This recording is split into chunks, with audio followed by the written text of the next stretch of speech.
I'm Alex Radcliffe from Board Game Co. I'm Professor Mike. And today we are reviewing Azul Duel from Next Move Games. Azul Duel is, shockingly enough, based on the title. I know you didn't see this coming. Meg, do you know what Azul Duel is?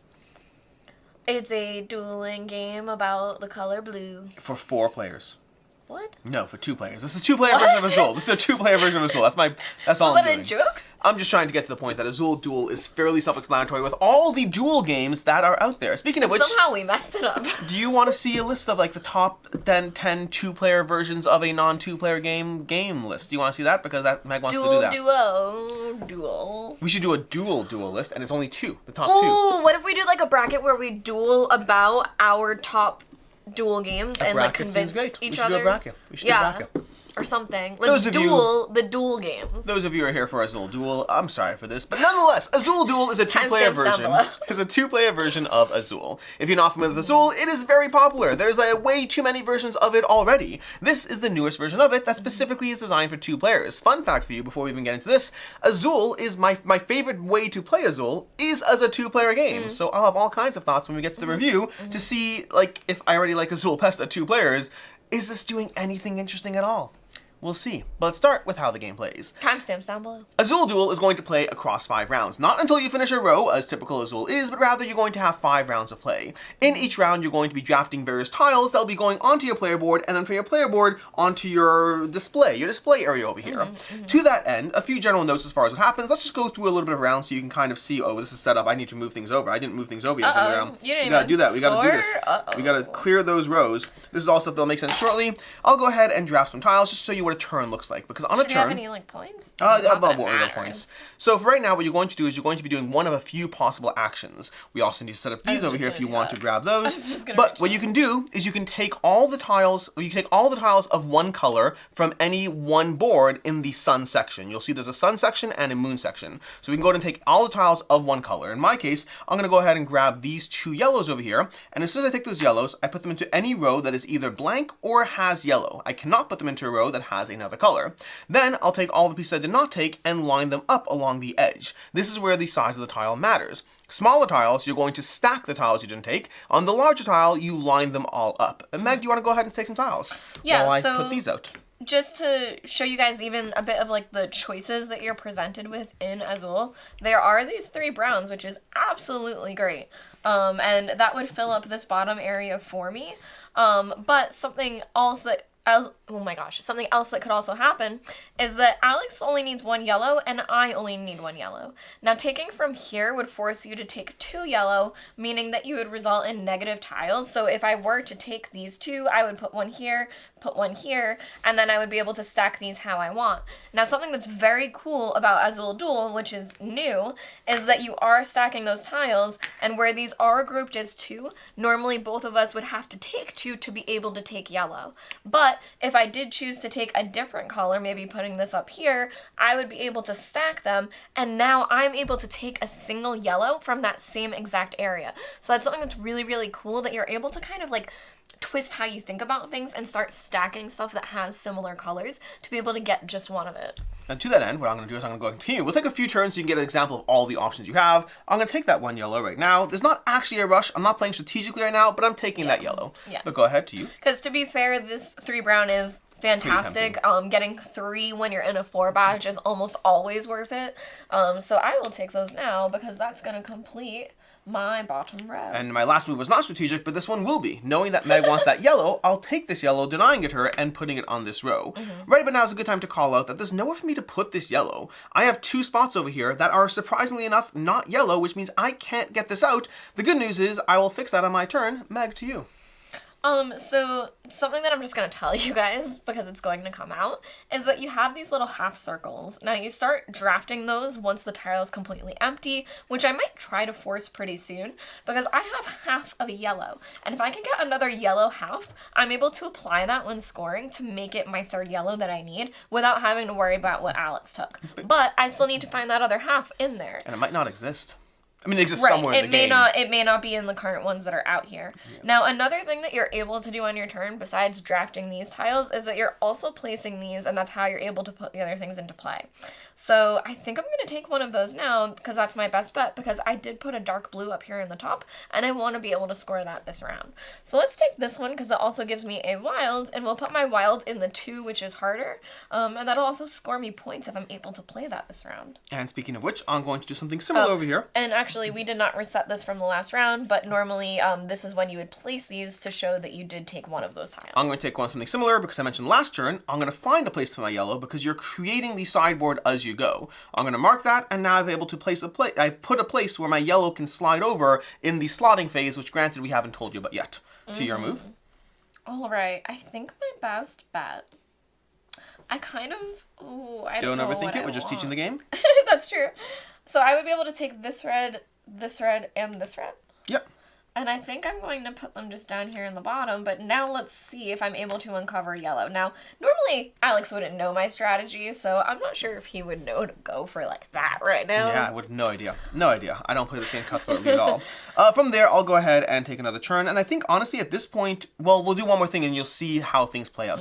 So I'm going to go ahead and take from this. Did you take from this tile? Yep, I did. I should have taken this. When you take from this tile on the moon side, you'll take the 1 tile, which helps you go first in the next round, but it's worth -2 points right now.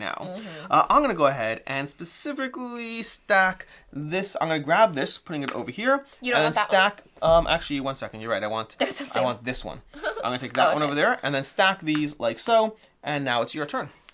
All right. Well, I feel like I should take advantage of that. Go for it. But I'm not going to. I'm going to take both of these blue and put them here. And then I will stack these as such. Okay, I will grab one of these over here. I forgot here. I wanted that. And it's okay, you got time, you got time. Okay, so now I will take this. Then I will grab one of these blues over here. And then I'll also take a blue. Now, I'm going to take the last tile over here, which you might be wondering, well, then does Meg get another tile? And the answer is yes. I forgot about that. But she'll have to pay points to dig into the stack. In general, you can take from the face-up tiles, or you can pay points to look into the stack, and I'm forcing her, by this choice over here, to make her go into that stack over there. Yeah, I forgot about that. To you. And we'll finish up the round, we'll score the round, we'll tell you about a few more things, and then we'll give you our thoughts and opinions. Yes, I will take one. So you can go as many down into as you want, paying 1 point for each one, but you can only flip them over and choose once you've decided how far you want to go. Some of what's relevant is there are 2 kinds of tiles. There's this little symbol over here, which is the rainbow, which you'll see on some of these over here. There we go. There's a rainbow over here. That means that on this side, there'll be a rainbow. We know that for sure. Versus the other ones, we know based on their back, there's going to be one of these spots, and these spots are going to fill in automatically once you fill in all the other spots on the tile and give you a certain number of points based on the row that you put it in. So for example, if I were to put one of these over here, this would automatically fill, giving me 2 points. But we're getting ahead of ourselves. To you? I believe I just dropped a tile, so I think it's on you now. To me. I will go ahead, and I guess I'll grab, let's gather these 3. 3 of those over there. Good, because I did not want to. That's a fair point. I probably should have tried to deny the points. You probably should have forced that. I probably could have. I could have too. You should have forced that. This is why I like Azul 2 players. It's mean. Anyways, to you. I'll take this one. Yeah, because as much as it does help me, it would have hurt her more because we'll get to it soon, but the points are escalating for each negative that you have. From there, I don't need that. I don't need that. I do want that. None of those are going to help me. These are all terrible. Yeah. I will go ahead and take this and force you into that tile. You got a lot of halves. And then lastly, this will reveal, which I will take. And that concludes a round. When a round is done, you're going to slide these over. So for example, over here, because I have a full row, only on full rows, and again, Meg can use these 2 yellows to complete a row. So I'm going to slide this over, and I'm going to get 2 points. 2, because it creates a row of 2. A piece on its own is worth a single point, and if it's in rows or columns, you get points for the rows and columns equal to the number that are directly touching. Gaps will not score. So for right now, I would get 2 points on that, going up 2 points. I would slide this over, and I can place it here or here, but I'm going to place this one over here, getting 4 points, 2 and 2. So I go up 1, 2, 3, 4. Then over here, I'm going to slide this over, getting 2 points, 1, 2. And then over here, I'm going to slide this over, getting 2 points, 1, 2. And the rows that were not finished, those will stay in play for next round. The rows that were finished, all of these will be removed and put into the box. Now again, in my case, I don't have anything that'll help me complete these rows, but if I did, well, I would do so. But you'll see Meg do that in a second. Sure. So I would be able to score this one over and get 3 points. Do you want to give me the points as I say it? Yep, sure. 3 points. And then I would be able to slot this one over for 1, 2, 3, 4, 5. This will go back into the thing. Now I'm able to flip my yellows, so I'm going to use those now. Every 2 yellows or every 2 of a thing. This over here. 1, 2, 3, 4, 5. And then I'll also be able to slide this one to here for another 4. And then I believe I get just 1. And then I will get -3 because 1 for my tile and then 2 for the first player. Now, because of the escalating points over here, you get extra points for each one. So it's not 1, 2, 3, or 4. It's 1 for the first, 2 for the second, 3 for the third, and 4 for the fourth. Yeah. Had I given Meg these tiles here, specifically too. Had I given Meg these tiles over here, she would have lost an additional 9 points, which is far more than I will benefit from those. I should have done that. Yeah. That's basically what you're going to do. You're going to be doing that across 5 rounds. The other thing to note is there's going to be endgame scoring. Endgame scoring is going to be these tiles, which are variable. Those of you who are used to Azul, they're not the exact same each time. They are different. Right now, for example, you get 10 points for a complete diagonal, you get 7 points for each complete column, and you get 4 points for each row that has at least 5 different colors, and yes, these ones count. Again, reminder, these are what goes over here when you've completed the entire square. Mm-hmm. Those are double-sided, and there's 4 of them, which means there are 8 different goals, of which you will use 3 in each game, and that is basically how you play Azul Duel. Now, before we get into anything else, I think duo or duel? I heard duo. I may have said duo. I think I heard duo. It's so hard to keep track. There's duos and there's duels. There's so much out there. I think it's important just to quickly note for those of you that aren't familiar with Azul in general is that there are a whole bunch of different Azuls and they all kind of change the rules. They're different tile shapes, things like that. They change a lot of the rules, but this one is it's pretty similar to basic Azul. So if you are interested but you want a larger player count or anything like that, regular Azul is very similar to this. This just has a bit more pizzazz to it. Yeah. And with that, we're going to go ahead and dive into our review, starting off with what we like. What do you like about the game? I love these little ornaments that you get to flip. I really, really love that you can bank them and then you have something that is almost like a mitigator for when certain tiles don't come out. I think in a 2-player game, it can be really tricky for certain colors to come out and then you get very stuck. So I think it kind of helps. I think it's like a really good change that was made to be able to help a 2-player game when you're not having as many tile colors coming out every round. Yeah, I agree. And it's going to be hard, by the way, as I go through this review, it's going to be hard not to completely make comparisons to Azul as we go. And I'm not going to try. I'm going to make notes of comparisons when they happen. But I very much agree that one of the things, there's going to be things I like better about this and things I don't like as much. We'll talk about those. But before I get into all the comparisons, I'll start off with my basic of what I like, which basically I find this has what Azul has that works well, which is it is a drafting game that's going to be focusing on your own little area of what you're trying to get points on, while also being equally mindful of how you can hurt your opponent and leave them without ideal choices. This is not just about what you draft that helps you, it's about what can help or hurt your opponent. And you saw it, a perfect example, these 3, great, I got 3 tiles in a single draw. That's excellent, that's amazing. Except it could have been -9 points to her, and you need to be mindful of that. It is about the difference in your scores if you're trying to win, and this allows that kind of gameplay to shine as you do things that help you and or hurt your opponent, leaving them in a tough spot. So I like the overall style of this type of game and the way it's implemented as a 2-player experience. As far as specifics, I like those tiles over there. That's going to be one change I like. I like the creation of this board as you go. I like the fact that you don't just start with a preset Azul board, rather you get the opportunity to create and develop your own board, which also has a little bit of chicken and egg aspect of, do you take the tile you need that will help fill it in, or do you grab the tiles first and then fill it in? You're trying to predict and create as you go, which is a nice change from regular Azul. I think I also showed it as I was talking about this piece, but I love the idea of the stacking different tiles on the same area, because it really does change the game that you can draft things as singles, and then if someone does start trying to do that, you can maybe set up a different area to then make it that, okay, well, now you're taking 2 anyway because now there's yellow.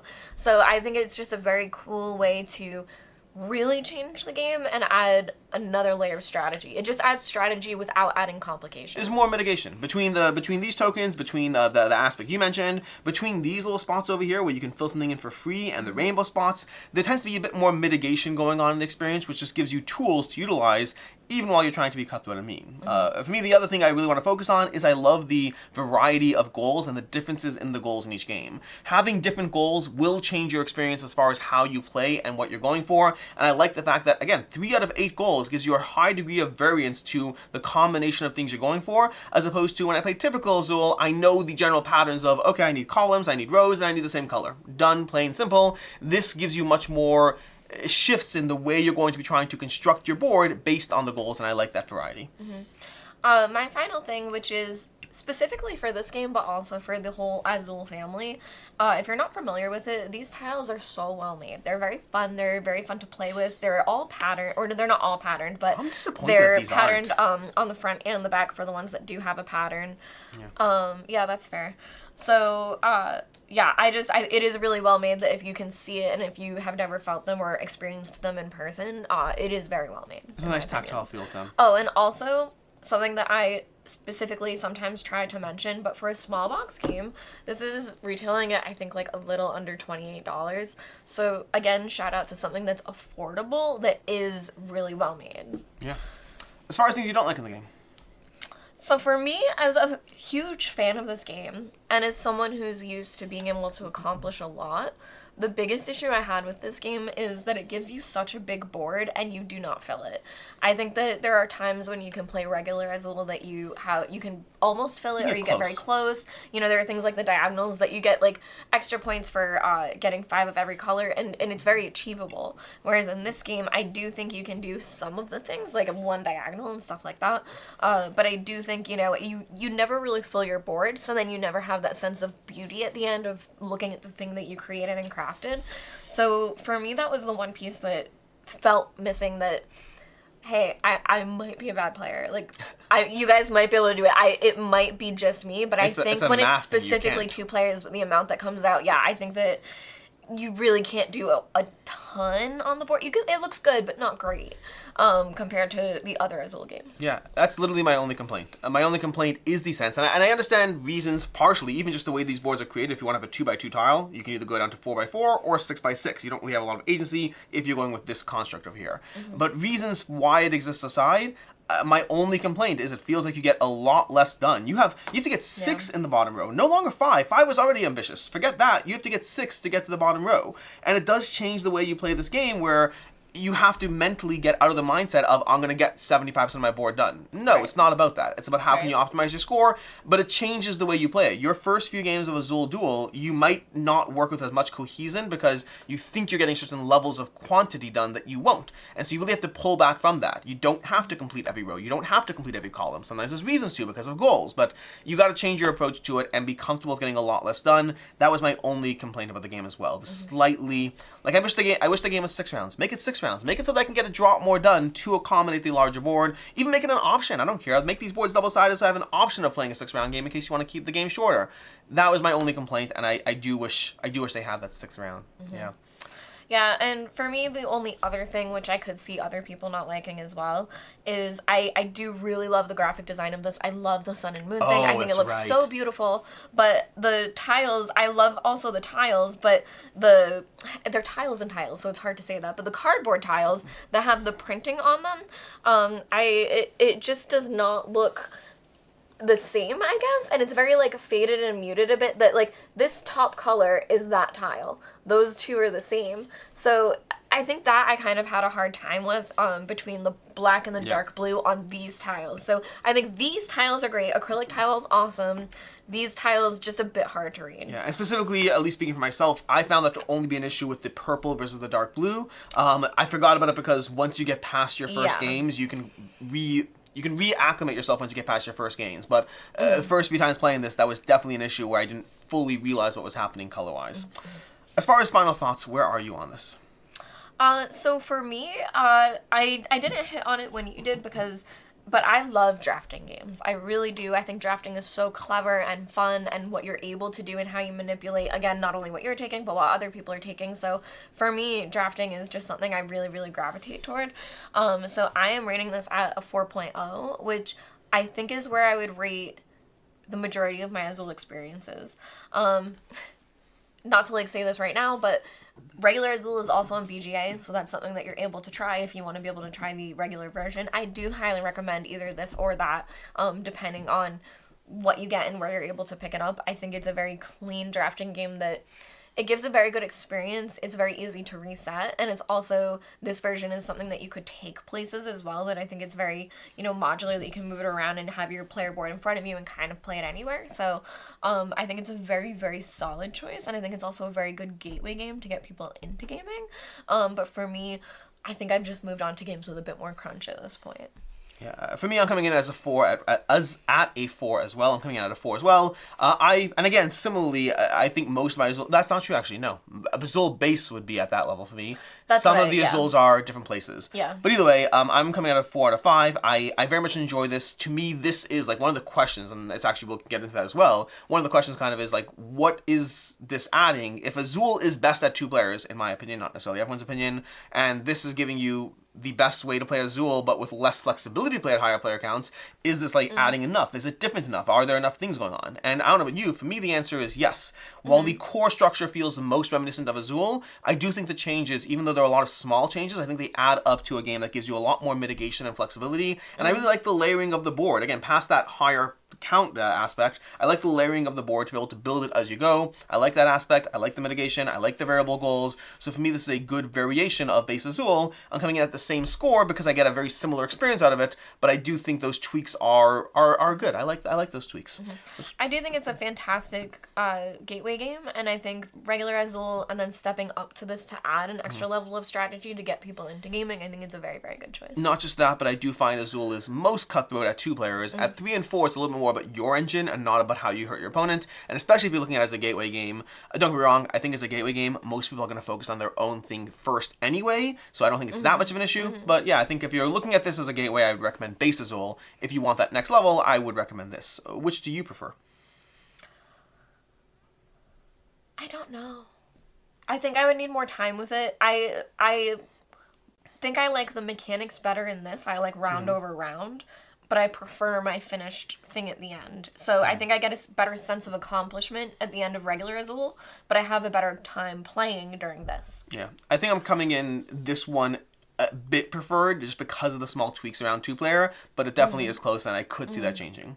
As far as other game recommendations, what do you have? So for me, I highly recommend Patchwork, especially as a 2-player game. That's a very tight and possibly cutthroat 2-player game where you are drafting different patches based on buttons and how many you can spend, and these patches will also generate you buttons when you go over certain areas, but you're kind of taking turns based on where you are on the time clock, and you can really manipulate exactly when you take your turns, what tiles you might be taking as long as nothing goes wrong, and how many buttons you and your opponent have. So there's a lot you can do in there, and it's also a very quick game. So it has a ton of strategy, a ton of choices, but it's pretty quick, and again, super affordable. For me, I'm going to go with Paris Le Lumiere. It has a very similar aspect to Azul Duel, where you're effectively building out your base and then trying to plan what's going to go on top of that base. But you're doing so on a shared board. It is very mean, very cutthroat, but also very rewarding and an excellent 2-player experience. Until next time, I'm Alex Radcliffe from Board Game Co. I'm Professor Meg. And have a good one. Bye.